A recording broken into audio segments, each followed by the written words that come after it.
বেলা গড়িয়ে সন্ধ্যার ছায়া নামছে ধীরে ধীরে। আকাশের বুকে ছড়ানো লালচে আভা যেন কোনো অজানা অশুভ সংকেত দিচ্ছে। সূর্য অস্ত যাওয়ার আগেই সে নিঃশব্দ উত্তেজনা ছড়িয়ে পড়ছে চারদিকে। পাখিরা ব্যাকুল হয়ে ফিরে যাচ্ছে তাদের নিরাপদ নীড়ে। আর হাওয়ার বুকে যেন এক অদ্ভুত ভার। মেঘ যেন ধীরে ধীরে চেপে বসছে শহরের বুক জুড়ে। গরমের দিন হলেও সেই মুহূর্তে বাতাসে ভারী হয়ে এসেছে, ঠিক যেন কিছু একটা ঘটতে চলেছে। প্রকৃতির এই অদ্ভুত আচরণ টের পায় না সবাই, তবে যারা মন দিয়ে অনুভব করে তাদের কাছে এই বদলে যাওয়া সন্ধ্যা যেন কোনো অশনি সংকেত। মহাসড়কে সারি সারি যানবাহনের শব্দের মাঝে একটানা হর্নের আওয়াজে মাঝে মাঝে ছেদ পড়ে নিস্তব্ধতার। ঠিক সেই কোলাহলের মাঝেই কালো রঙের মার্সিডিজ বেঞ্চ ছুটে চলছে তালুকদার বাড়ির উদ্দেশ্যে।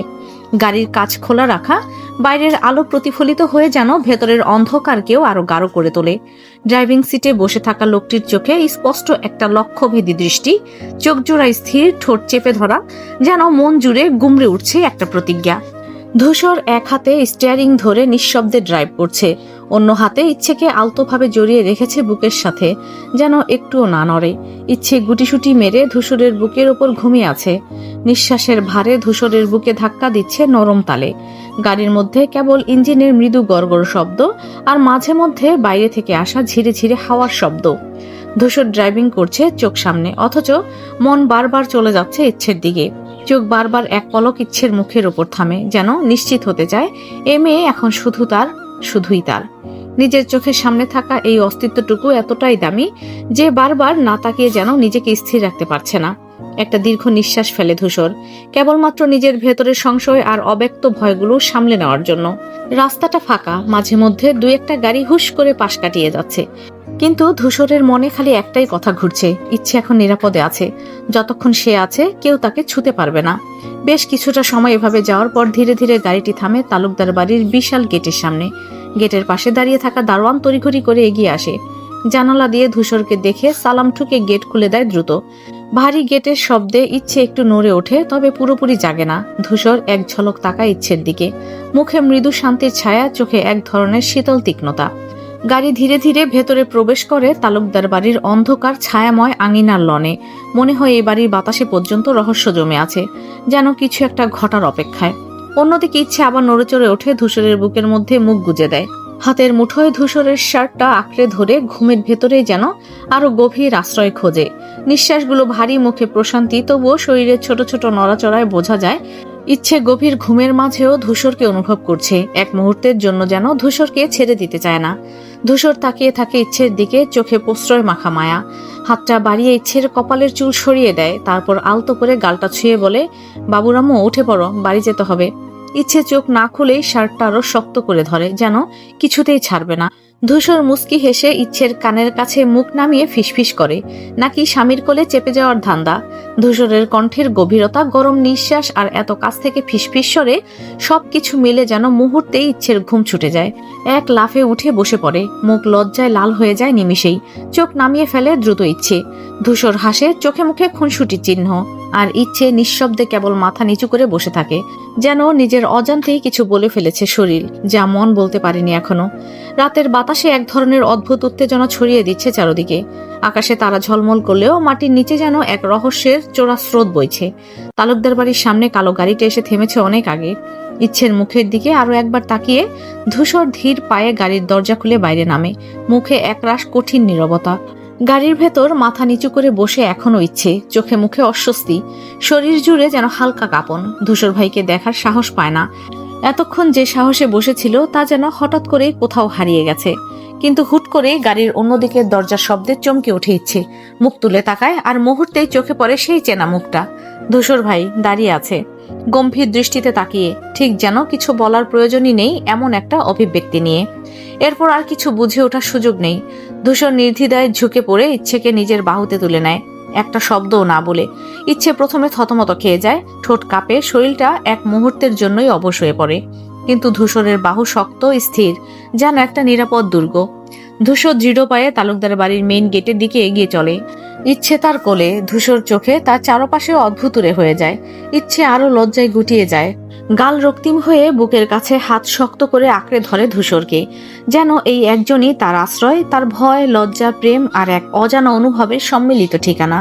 কলিং বেলের যান্ত্রিক শব্দ কানে যাওয়া মাত্রই মালা দৌড়ে আসে তালুকদার ভবনের মূল দরজার দিকে। ঘড়ির কাঁটা তখন রাত নেমেছে ইঙ্গিত করলেও ভবনের প্রতিটা কোণে নিস্তব্ধতা ভেঙে যেন প্রস্তুত হয়ে আছে কোনো অচেনা ঘটনা ঘটার অপেক্ষায়। মালা দরজা খুলতেই তার চোখ কপালে ওঠে। দেখে ধূসর তালুকদার তার কোলে একজন তরুণীকে নিয়ে দাঁড়িয়ে আছে। মেয়ে যেন ধূসরের বুকের কাছে মুখ লুকিয়ে রেখেছে, চুপচাপ নির্ভার। ভাইজানের কোলে এক নারী মূর্তি ইচ্ছে, শরীর ঢেকে আছে শাড়িতে, মাথা নিচু, চোখে এক অদ্ভুত লজ্জা আর লাবণ্যের মিশেল। মালা চোখ বড় করে তাকিয়ে থাকে, যেন বুঝে উঠতে পারছে না এই মুহূর্তের তাৎপর্যটা আসলে ঠিক কি। মালার মুখে বিস্ময়ের ছাপ ফুটে ওঠে, কিন্তু শব্দ করে কিছু বলার সাহস হয় না তার। ইচ্ছে ধূসরের কোল থেকে নামতে চায়, ছোটাছুটি করে, ব্যাকুল হয়ে ওঠে। গাল তখনও লজ্জায় রক্তিম, চোখ টলমল করছে জলে। কিন্তু ধূসর নিজের কণ্ঠে এক স্থির অথচ গভীর দৃঢ়তা নিয়ে এগিয়ে যায় এক ধাপ।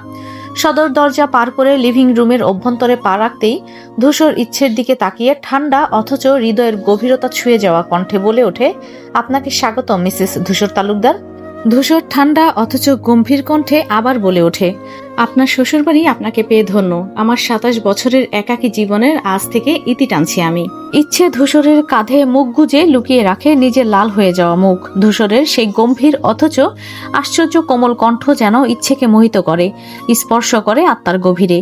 চোখ বন্ধ করে আবেশে নিজেকে সঁপে দেয় ইচ্ছে, যেন সমস্ত ক্লান্তি ধুয়ে যায় এই কথাগুলোর মাঝে। মালা এখনো দাঁড়িয়ে চোখ বড় করে তাকিয়ে আছে। তার মনে হয় সে কোনো সিনেমার দৃশ্য দেখছে। তালুকদার ভাইয়ের মতো পুরুষ, যাকে সে চেনে, প্রচন্ড গম্ভীর আর নির্ভীক বলে, সে আজ নিজের কাঁধে তুলে এনেছে ইচ্ছেকে, ঘোষণা করছে স্ত্রী বলে। কি হচ্ছে আসলে? সব প্রশ্ন জমা হয়ে থাকে বাতাসে। ভবনের প্রতিটি দেয়ালে যেন প্রতিধ্বনি বাজে মিসেস ধূসর তালুকদার, আর ঘরের কোণে জমে থাকা রাত যেন একটু একটু করে গাঢ় হতে থাকে। ঠিক যেমন কোনো রহস্য গল্প ধীরে ধীরে জমে ওঠে পরবর্তী বিস্ফোরণের অপেক্ষায়। মনের গভীরে ছায়া ফেলে কোনো অশনি সংকেত, কিছুটা লজ্জা, কিছুটা ভালোবাসা, আর অনেকখানি অনিশ্চয়তা নিয়ে ইচ্ছে আজ নতুন জীবনে পা রাখল। অথচ এই শুরুর ভেতরেই লুকিয়ে আছে হাজার প্রশ্ন, আর ধূসর যেন প্রতিটি প্রশ্নের উত্তর নিজেই হয়ে উঠতে চায়। ধূসর সিঁড়ি দিয়ে ধীরে ধীরে উপরে উঠতে থাকে। কোলে নিস্তব্ধ ইচ্ছে, চোখ বন্ধ, নিঃশ্বাস ভারী। একবারও পেছনে না তাকিয়ে নিচে দাঁড়িয়ে থাকা মালাকে উদ্দেশ্য করে বলে ওঠে, খাবার রেডি কর মালা। ইচ্ছেকে সরাসরি কোলে তুলে নিয়ে ধূসর সোজা ঢুকে পড়ে নিজের ঘরের ভেতর। বিছানার ওপর ইচ্ছেকে আস্তে করে বসিয়ে দেয়, তারপর এগিয়ে যায় নিজের আলমারির দিকে। সেখানে রাখা এক বড় বক্স টেনে বের করে আনে, তারপর সেটি ইচ্ছের সামনে রেখে বলে, আমি ফ্রেশ হয়ে আসছি, বক্স খুলে যেটা সবচেয়ে পছন্দ হবে সেটাই হাতে নিয়ে বসে থাকবি, কেমন? কোনো ধরনের চাপ নয়, আবার অস্বীকারের সুযোগও নেই। ধূসরের ভঙ্গিতে এক অদ্ভুত ভালোবাসার দখলদারিত্ব। ধূসর ওয়াশরুমে ঢুকে গেলে ইচ্ছে নিঃশব্দে বসে পড়ে বক্সটির দিকে তাকিয়ে। হালকা লাল গোলাপি কাগজে মোড়ানো সেই বক্সে এক ধরনের উষ্ণতা মিশে আছে। ধূসরের স্পর্শ যেন লেগে আছে প্রতিটি কোণে। ধীরে ধীরে ঢাকনা খুলতেই একটা চিরকুট চোখে পড়ে, তার উপর লেখা, অষ্টাদশী, আপনাকে আমার জীবনের 18টা বসন্ত রাঙানোর জন্য অজস্র চুমু। চোখের পাতা কাঁপে ইচ্ছের, ঠোঁটে লেগে থাকে লজ্জায় ডুবে থাকা এক অস্পষ্ট হাসি। চিরকুটটি দ্রুত শাড়ির নিচে লুকিয়ে ফেলে, যেন কেউ দেখে ফেলবে এমন ভয়। বুকের মধ্যে ধুকধুকিয়ে ওঠে কিছু, একটা অনুভব যা কেবল ধূসরই সৃষ্টি করতে পারে তার ভেতর। আর কত কিছু সহ্য করবে ইচ্ছে ভেবে পায় না। অন্তরালটা যেন কিছুক্ষণের জন্য নিঃশব্দে থেমে যায়। নির্জন ঘর জুড়ে যেন ছায়া জমে আছে। হালকা চাঁদের মৃদু আলো জানালার ফাঁক দিয়ে পড়ে আছে বিছানার চাদরে। ইচ্ছে বিছানার এক কোণে বসে বাক্স খুলে বসে। ধীরে ধীরে একে একে সাজানো শাড়িগুলো বের করে গুনে গুনে 1, 2, 3, অষ্টাদশ সংখ্যায় এসে চোখ আটকে যায়। আগেরবার 17টা শাড়ি গুনে গুনে পড়েছিল, তবে কে দিয়েছে জানে না। তবে এবার কিছু যেন মিলাতে পারে ইচ্ছে। কালো রঙা সিল্কের একটা শাড়ি, সারা গায়ে সূক্ষ্ম হাতের কাজ করা, পাড়ে রূপালী জরির কাঁথা সাজ। সেই কালো গভীরতাকে যেন আরো রহস্যময় করে তোলে। শাড়িটার ভাঁজ খুলতে খুলতে ইচ্ছে একরকম অভিভূত হয়ে পড়ে। ঠিক তখনই হঠাৎ ক্লিক শব্দে চমকে ওঠে ইচ্ছে। ওয়াশরুমের দরজা লক খুলছে। তার দৃষ্টি সেদিকেই যায়। মুহূর্তেই চোখ স্থির হয়ে আসে, গলার স্বর আটকে আসে যেন, ধূসর ভাই। হঠাৎ নির্বাক, চোখ দুটো বড় হয়ে ওঠে ইচ্ছের। ওয়াশরুম থেকে ধীরে ধীরে বের হয়ে আসে ধূসর।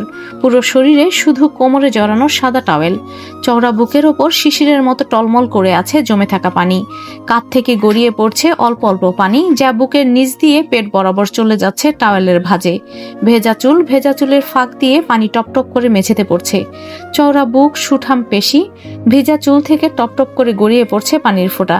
আর প্রতিটি ফোঁটা সুঠাম কাঁধ বেয়ে মেঝেতে পড়ছে একটা ছন্দময় স্পন্দন নিয়ে। ধূসর এক হাতে চুলে হাত চালায়, ঝাঁকিয়ে পানি সরিয়ে নেয়, অন্য হাতে তোয়ালে সামলায়। ধূসরের চোখে ক্লান্তির আভা থাকলেও তাতে লুকানো আছে ঝলসে ওঠা বিদ্যুতের মতো গভীর কিছু। ধূসর যেন জানেই না সামনে কে দাঁড়িয়ে আছে, অথবা জানলেও ইচ্ছের প্রতিক্রিয়া বোঝার প্রয়োজন বোধ করে না। সোজা পায়ের টান মেঝেতে রেখে ধীর পায়ে হেঁটে যায় পাশে থাকা ড্রেসার টেবিলের দিকে। ইচ্ছে বসে আছে স্থির হয়ে। হৃদকম্পনটা এতটাই তীব্র যে সে বুঝতেই পারছে না নিজে নিঃশ্বাস নিচ্ছে কিনা। ইচ্ছের চোখ আটকে গেছে ধূসরের উষ্ণ ভেজা শরীরে। চোখ সরাতে পারছে না, গাল জ্বলতে থাকে, ঠোঁট শুকিয়ে আসে, হাত থেকে শাড়িটা আলগা হয়ে যায় কিছুটা। ভারী অসভ্য হয়েছে লোকটা। বিয়ে না করতে করতেই এভাবেই সামনে ঘুরছে, ভাবতে থাকে অষ্টাদশী। ধূসর হঠাৎ ফিরে তাকায়, চোখে এক ধরনের হালকা বিস্ময়, তবুও ঠোঁটের কোণে একটা শয়তানি রকম হাসি খেলে যায়। ভয় পেয়েছিস? স্বরে ছিল ঠান্ডা উত্তাপ, ঠিক যেমন আগুন নিভে গেলে পড়ে থাকে হঠাৎ জ্বলে ওঠার ভয়। ইচ্ছে চুপ, কিছু বলার সাহস পায় না। ধূসরের চোখে এমন এক রকম ছায়া, যেটা দেখে মনে হয় ও যেন মানুষ না, আগুনে পোড়া ছায়া কোনো। ধূসর এগিয়ে আসে ধীরে ধীরে। বাম কাঁধ থেকে পানি ঝরে পড়ে ইচ্ছের পায়ের কাছটায়। দৃষ্টি পড়ে সেই কালো সিল্কের শাড়িটার ওপর, যেটা ইচ্ছের হাতে এখনো ধরা। এটা পরবি? ধূসর বলে ইচ্ছেকে। ইচ্ছে কাপা গলা জিজ্ঞাসা করে কেন? ধূসর কিছু না বলে সামান্য হেসে ইচ্ছের দিকে ঝুঁকে আসে। ইচ্ছের দম বন্ধ হয়ে আসে যেন। ধূসর কানের কাছে ফিসফিসিয়ে বলে ওঠে, কারণ আজ রাতটা কালো হবে, খুব কালো, আর রেড স্ট্রবেরি পড়ে থাকবে আলো। শব্দগুলো যেন বাতাস কেটে ইচ্ছের শরীরের প্রতিটি কোষে ঢুকে পড়ে, শিহরণ ওঠে। শাড়ির ফাঁকে লুকিয়ে থাকা আগুন যেন এবার গায়ে ছোঁয়াতে শুরু করেছে। এই শাড়ি তোকে মানাবে, তবে সাবধানে পরিস, কারণ যদি 1 ইঞ্চিও কারো চোখে পড়ে আমি কিন্তু চোখ উপড়ে নিতে জানি। ধূসর কথা শেষ করে আরো একবার তাকায় ইচ্ছের চোখে, তারপর সোজা হয়ে দাঁড়িয়ে ধীরে ধীরে হাঁটতে থাকে আলমারির দিকে। ইচ্ছে চুপ করে বসে থেকে ধূসরের সব কাহিনী অবলোকন করতে থাকে। আলমারির দিকে এগিয়ে যাওয়ার আগেই ইচ্ছের সাথে ধূসর চোখাচোখি করে বলে, ফ্রেশ হয়ে শাড়ি পরে নে। কণ্ঠে কোনো জোর নেই, নেই কোনো আদেশের তর্জনী, তবুও এমনভাবে বলা যেন অস্বীকারের সুযোগ নেই। ইচ্ছে কিছু বলতে গিয়েও থেমে যায়, গলার কাছে শব্দ আটকে যায় যেন। ধীরে ধীরে মাথা নেড়ে শাড়িটা হাতে নেয়। ধূসর তখন পেছনে ঘুরে যায়। ইচ্ছে ওয়াশরুমের দিকে এগিয়ে যায়। দরজাটা বন্ধ হওয়ার সঙ্গে সঙ্গেই ধূসর পরনের টাওয়েল খুলে ট্রাউজার আর গেঞ্জি পরে নেয়।